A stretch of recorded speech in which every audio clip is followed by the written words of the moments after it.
works, such as an unexpected hospital visit. This can completely derail the routine. And all of us know, even while we're here tonight, I know exactly what the routine is here in my house, as all of you do.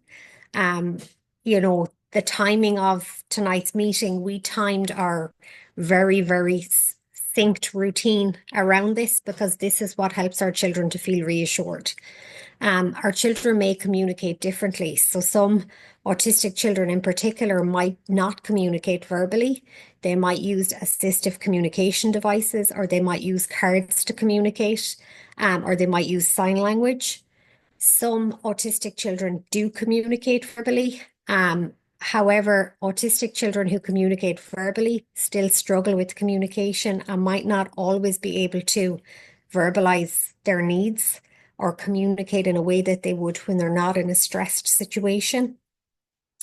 And then executive functioning challenges. So this is around the planning and the organizing and the sequencing of tasks.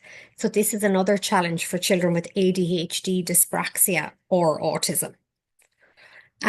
Another key issue that's relevant, particularly in relation to hospital visits and also the need for hospital visits, both at the visit and prior to. Sensory processing is something that children who are neurodivergent experience differently. And this can be in the form of hyposensitivity or hypersensitivity. So an example of hyposensitivity is a child who doesn't feel things in the way that other children do. So for example, one of my children broke their arm. So they had 2 breaks in their arm. And although they were upset when it initially happened, they said they were fine. So, and we've all experienced our child being really sick and not saying, I have a pain in my head, and we bring them, or have a pain in my throat, or my ear is sore, even if they communicate verbally. We go to the GP and they have, a severe throat infection or a severe ear infection. So they may not experience, process, or communicate the sensations that they feel in the same way as somebody who's neurotypical does. And children who are hyposensitive, these are also sensory seeking children. So they're looking for things to make them feel. They're looking for things that they can smell, that they can lick, that they can taste, that they can hear. They're looking for that sensory input. And then the other side of sensory processing is hypersensitivity. So this is when noises, smells, sounds, sights can sound 50,000 million times louder than what they are. And hypersensitivity can be really, really challenging in a hospital environment. So as a neurodivergent person myself, this is something that I experience. So I can empathize with it and I can verbalize it as an adult. And someone who's able to communicate in that manner. If somebody's whispering in a room and I'm teaching, I can only hear that whispering. So if it annoys me and I can say, stop talking, or, do you want to take it outside? Imagine if it was so loud that it was causing you pain. And imagine if you were experiencing that pain, but you weren't in a position to change it or to let somebody know how you're feeling. So this is when we see our children become completely overwhelmed and overstimulated and overloaded. So the hospital environment itself, it's often really unfamiliar for our children. It's always really, really noisy. There are lots of people. The proximity of other people is something that you can't control. So somebody might be sitting right next to you, or somebody could be just separated by a curtain. They could be eating something where the smell is really offensive or really difficult for a child to cope with. The lighting in the hospital is not something that you can control and something that might cause distress to your child. The hardest part, in my experience, is the lack of control. And this came up in the questions sent in from parents as well. The waiting time and the not knowing. This is so difficult. And it's difficult for us. The most difficult part of it is not to be able to reassure our children with how long this is going to take or what's going to happen, and then we're going to be able to leave, or what's going to happen next. We can't offer them that reassurance, and we can't offer them that sense of safety around their routine. That is definitely the hardest part. And we don't have control over treatment or the outcome. We don't know what's going to happen. And again, this is going to create and maintain anxiety for us, and we can't offer that reassurance to our children. So these are just some of the challenges that I would have experienced as a parent. And then finally, this noisy and unfamiliar environment can cause sensory overload. It can cause distress, dysregulation, the inability to cope. It can cause a complete meltdown, or it can cause a complete shutdown. And this is for neurodivergent adults and for neurodivergent children. The environment can be completely overwhelming, combined with the lack of control and the lack of certainty around the outcome. These are the factors that culminate to make this a really stressful experience sometimes. And then we carry that with us after a visit where we've had a really stressful experience or an extended hospital stay. And this shapes then our anxiety and our stress about future hospital visits or stays. So, I'm all about being authentic and being honest. So it's important to share the good, the bad, and the ugly in terms of my hospital experiences with my children. And these shaped my anticipation then and my worry and my stress for future hospital experiences. So that time with my son, when he had broken his arm, we were in a tiny little waiting room. And there was lots of kids and lots of babies. He was about 7 years old at the time. He wasn't diagnosed as autistic at that point, just dyspraxic. But looking back now, hindsight is 2020. He's textbook autistic. So much so that now I see it. I don't know how I didn't see it, but neurodivergent people were just us, you know. So, but while we were in the waiting room, he was coping quite well. He was, stimming and asking when we were going to leave, and I was reassuring him, but he was doing okay. And a doctor came into the waiting room, tiny little room, almost like a cubicle, but there was probably 12 or 14 babies and kids and parents in the room. And the doctor called his name. And when he came over, she stood in the middle of the room. I walked over with him. I thought we were going to leave the room. We didn't. And the doctor said, "Which arm is it?" And he must have gestured with his arm. And she took his arm and straightened it. And he screamed hysterically. And this was in a small room in front of loads of other parents. This was his first hospital experience in memory. He had been hospitalized as a baby. He was absolutely terrified. So the doctor apologized and left the room. He was hysterical. And I felt, how was I going to reassure him that he was safe, that he was okay, that he was going to know what to expect, that I was going to protect him, and that he wasn't going to be hurt when that had happened without any warning. So he was really anxious and I was really anxious. So we went for x-ray and they confirmed that there was 2 breaks in his arm, and then we had to get a cast. Thankfully, no surgery. So by now my breath was held. His breath was held. We were gearing up for another really, really negative experience. And I thought, this is going to be horrendous. And I could feel myself, putting my hands on my hips, getting ready to be that parent and say, hang on a minute now. And just as the nurse practitioner started explaining in detail what she was going to do, I said, he's been really upset. The doctor came in and she just said, "We're doing okay." She captured him from the moment she laid eyes on him. She was just enchanting with her approach. She showed him everything she did. She showed him the scissors. She showed him the plaster. She showed him the sticky stuff. She showed him everything. He touched everything. He felt everything. She asked permission before each and every step. As she touched him, she asked for continual permission and consent to continue doing what she was doing. And while she did, she distracted him. She was theatrical.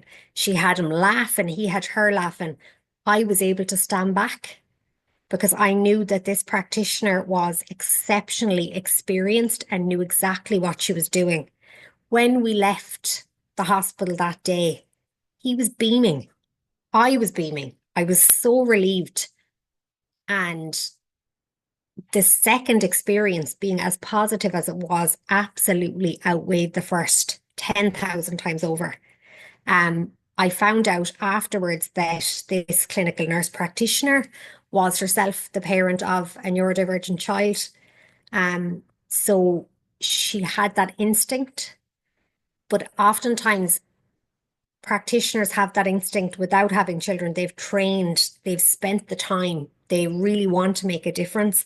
So we had one negative experience, but the good absolutely outweighed the bad. Okay, so, but based on that, and this also came up in questions from parents, uh, medical trauma can happen. And this can happen for any of us based on a negative experience like that or a previous negative experience. Um, and when we've had a really negative experience and we feel trauma, this means that we're upset or distressed by something that's happened. And when we're distressed by something, we're then anticipating something negative or distressing happening again. And when it's medical trauma, then when you're in the hospital environment, the everyday normal run of the mill things that happen there can be triggering. So, for example, the doors opening, the people, the building, the flow of staff.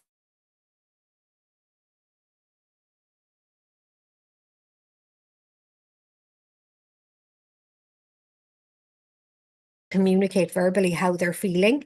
If they had a negative experience previously or an experience where they were frightened or they were uncertain or they were out of sorts or dysregulated, then any of these triggers can happen while they're back in that hospital environment again. But also, I know that when I'm anxious, I'm definitely communicating this non-verbally to my children. I'm anxious, you can see it. I can certainly feel it, and they can likely feel it too from me. So just looking back at medical trauma. Oh, oh, sorry. Symptoms of medical trauma. So it can be a case of feeling physically sick. So this is how powerful emotions are and how powerful trauma is, that they can have physical symptoms. So this is for us and for our children. The child can feel physically sick or can actually throw up. You or they might experience headaches or sweating. You might have feelings of dread and worry and feeling unsafe and feeling exposed. And it's really hard as a parent if you know that your child is feeling this trauma and is being triggered to keep them and maintain them in that position. And it's this constant battle. We're here because we want to support them and we want to help them and they need to get well and they need this medical intervention. But we know that emotionally, this is really, really difficult for them. So this is where the strategies, the asking for support and the advocating for your child come in. So I wanted to first acknowledge what the challenges are, and they are challenges. Um, and then to focus on that anxiety piece, the parent-child connection is so significant. What we know already is that parents of neurodivergent children, based on the research, we have higher stress, poorer well-being, and both poorer mental and physical health based on our caregiving responsibilities. What I know from experience is that how we feel impacts how our children feel, and vice versa. So if I'm having a bad day, it's going to rub off on them. Even if I don't directly say I'm having a bad day, or if I don't feel like I'm directly cranky. If one of my children is having a bad day, it's going to impact my day. It's going to impact perhaps my sleep, my emotional well-being. We are so connected, and particularly when our children might only have us in the world to advocate for them. There might not be extended family members who are speaking up for them. And particularly if your child isn't able to communicate for their own needs. And if they don't communicate verbally, then that parent-child connection is even stronger. So what I've learned is that we can't always change the situation, but I can certainly change how I react to it. And this isn't something I can click my fingers with. And there was lots of heartache and lots of tears for me to be able to come to that realization. And I'm always a work in progress. You know, I certainly don't have all my ducks in a row, and I don't think anybody ever will. And if I ended up in a hospital setting with one of my children tomorrow, I could find myself really distressed and overwhelmed. But I know that I have these tools in my back pocket. And now that I know that there's additional resources that I wasn't aware of, and I'll absolutely be asking about them and using them. So I'm a big believer in identifying what's in your control and what's not in your control. Because lots of things frustrate me, and I love a good rant. It's one of my favorite pastimes. I really do. But I realize that when I rant and I give out about things, so about waiting lists and how long we're waiting for services and how, we need an SLT and we haven't had one. Um, None of that, it doesn't change anything. It's not within my control. So I look at what is in my control instead. So what's out of my control in the hospital setting? Staff knowledge and awareness about neurodivergent conditions. I can't say I only want to speak to a staff member who has experience. Well, I can, but I don't think it'll get me very far. I can't know whether or not a staff has training on autism and how to support an autistic child. I can't control the waiting time as much as I wish I could. Even the knowing the waiting time, not something that I can control. I can't control the reactions of other people. So I can advocate for my child. I can't control what else happens in the hospital with other patients or any other distressing situations that we might be exposed to. I don't have any control over that. I can't control my child's reactions. If your child is distressed, if they're overwhelmed, if they're feeling completely dysregulated, they might scream. They might cry, they might refuse to comply, they might throw something, they might curl themselves up in a ball on the floor to try to protect themselves. You can't change your child's reaction. You can try to support them. But it's not your job to be concerned about the reactions of other people either. So it's about accepting that that's not in your control. We can't control the triggers and stressors in the hospital environment either. We can't control how many times a bell is going to ring or how annoying the sound is when someone buzzes to get in a door. We don't have any control over these things. We also don't have any control oftentimes over the outcome.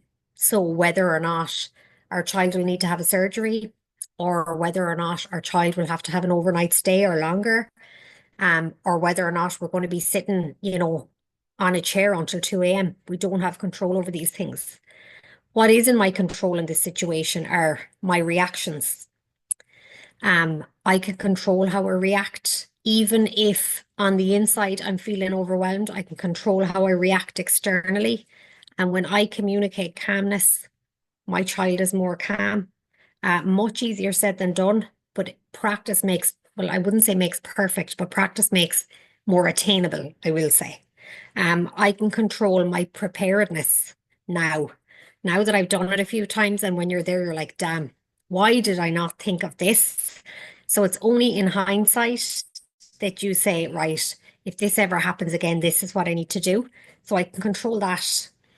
I can control my ability to support my child and try to reduce their stress. So even if they're still screaming, even if they're still flailing, even if they're still refusing to comply, I can still be their main support. I can be consistent. I can be calm. I can be reassuring to them. I can be their person, and I can be their certainty in this uncertain environment. What's also in my control is my ability to advocate for my child and to know their needs. As parents, we have such an intimate insight into what our children's needs are, and we would do anything for them. And that's really hard when your child is hurting or when your child is overwhelmed or when your child is getting needles or undergoing tests which are painful. But we can advocate for them. And by doing that, even though they might not know that we're doing that, we're being good parents, we're helping them. And also within my control is the ability to ask for alternatives. I can't say I want to be seen by 1 p.m. or, our surgery was supposed to be at 9 a.m. It's now 2 p.m. I'm not putting up with this. We don't get to stamp our feet, but we do get to ask, is there an alternative? So if it's you're going to have to wait till 4 o'clock and your child is going to have to keep fasting, is there an alternative? Could we go home and fast and come back up at 7 a.m.? Or is there an alternative in relation to waiting rooms? This is something I realized very, very late in my parenting journey. Can we sit in the car? It actually wasn't something I asked. It was something that a nurse suggested, and now it's something I always ask. Can we wait in the car? Which is much, much, much less stressful, if it's possible. But if you don't ask, the answer will always be no. And even if it's not something that staff can facilitate, it's okay to ask. It's okay to ask for alternatives, and it's okay to be advocating for your child's needs. So preparedness, and this is where the worksheets or the templates that Ruby and Beth sent were really relevant. So I think about, what does my child need to feel safe? What's going to bring them comfort in this distressing period? What could distract them? So although, tablet time might only normally be on a Saturday or Sunday, if we have a hospital appointment, all the treats, they're like, the rules are out the window. If the tablet is going to distract them, if it's going to give them comfort, if they get an extra 20 minutes of YouTube, that's absolutely fine. Whatever will distract them, help them to feel safe and reduce the stress that they feel, which will in turn reduce the stress that I feel. Practical things like bringing chargers, making sure that you have credit in your phone or that your phone is charged, a bill phone, making sure that you have food and drinks that your child will eat and drink. So particularly if you don't know how long you're going to be there, for neurodivergent children, we know that our children's range of foods can be really, really limited. And they may not accept food in a different environment or off somebody unfamiliar at all. So having a stash of things that they do like, so that you know that if the time is extended unexpectedly, that you're prepared for that with food. Look at what's worked previously. So for example, that time the nurse said, would you prefer to wait in the car? I was like, how did I not think of something so practical and so achievable that was, right there? Because when we're in that mode, we're in activation mode, we're in parent stress mode. Even if we try not to be, and our children are in that heightened sense of anxiety as well. And then asking for yourself too, what will help you in this situation? What do you need? Do you need to have a Kindle book on your phone? Do you need to have your child really close to you? Do you need to have them on your lap? Do you need to have your partner or a friend there? And who could help? Who could help both of you? Is there somebody in your family or a friend or a neighbor who could help you or your child physically or emotionally at that time? And again, this is something that Ruby and Bess do have. So my suggestion was a care passport for your child. So information for hospital staff about what your child likes, what helps them to feel safe, how staff should respond if your child is distressed, how people should communicate with your child, and how would they cope in a really stressful environment. And then looking at what you should absolutely avoid with my child. What can they absolutely not tolerate? What might my child need lots of preparation for? So if I know that my child being away from me, even for a second, will be extremely, extremely distressing for them, then when they wake up from surgery, I need to be there before they come out. And this is something that you need to specify, because often, again, learning by experience, children are brought to recovery, and usually when they're woken up is when parents are brought in. So you can be really clear about what your child needs, and you can actually send this information ahead of your child, or you can use the printout that Ruby and Bess have, and you can bring that with you on the day. It's okay to be a little bit annoying and say, can you read this? Can you make sure that everybody who's interacting with my child has read this information? It's really important. It's okay to be that parent once you do it in a gentle and calm and respectful way. Another suggestion I had were around social stories. And again, from what Ruby showed us on the website a while ago, a lot of this information is there already, so you can just print this. You can ask the hospital if they have social stories already for that hospital. So, like, for example, some preschools, when new children are coming in, they actually send out social stories with photos of the outside of the building, photos of the entry hallway, photos of the staff, photos of the reception. So you could ask the hospital if they have this, and if not, you could create this. So you could print pictures that are available online. Um, Also asking for supports. So, like I said earlier, if you don't ask, the answer is always going to be no. And there are so many more supports available now than there used to be. And there's a lot of services that I didn't know about. So, my initial suggestions were PALS. So, this is the Patient Advocacy and Liaison Service. They can help you to advocate for your child and for yourself and your family in a hospital setting. Hospital social workers. So, sometimes even the word social worker scares parents, and we think of child protection and TUSLA and removing children from homes. That's not what this is about at all. So, social workers in a hospital setting advocate for and assist with family support and meeting the needs of families who are in hospital. Um, there are play therapists and also multiple hospital volunteers, which Ruby shared with us earlier. So these are the resources that I didn't know about. Again, if we don't ask, the answer will absolutely be no. For children who communicate not through speaking or through other mechanisms, you can ask for a consultation with the speech and language therapist in the hospital. You can ask for this in an unplanned admission capacity, or if you're visiting A&E, there'll always be a speech and language therapist available. And also an occupational therapist. So again, even if one or the other would be available, but they can help with advocacy and also with finding mechanisms that suit your child's needs for communication while they're in that hospital setting. And as always, the hospital chaplain or religious services are available too. So, direct support requests. This is the other thing. Don't be afraid to say, can I have, or would it be possible? So sometimes, and I think it's definitely something Irish people are really guilty of. The fear of offending somebody or of overstepping and, saying everything is grand when sometimes it isn't grand, and it often isn't grand for our children.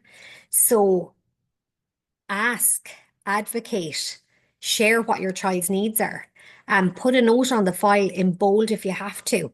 So there's been experiences, not just in hospital settings, but in different settings where my child is autistic, we're going to the dentist, we're seeing the hygienist, we might be seeing the orthodontist, and nobody knows from room to room or on the next visit that my child is autistic. And this is really important to know to be able to meet their needs. So also clarify to staff if you don't have your care passport, or if you haven't been in communication with them before, do's and don'ts, that information on triggers and information on communication needs. Negotiate how assessment or treatment can be accessed. So is there a quieter area? Is there a sensory room? Is there a playroom that's like not open now because it's 8 o'clock at night, but could we sit there?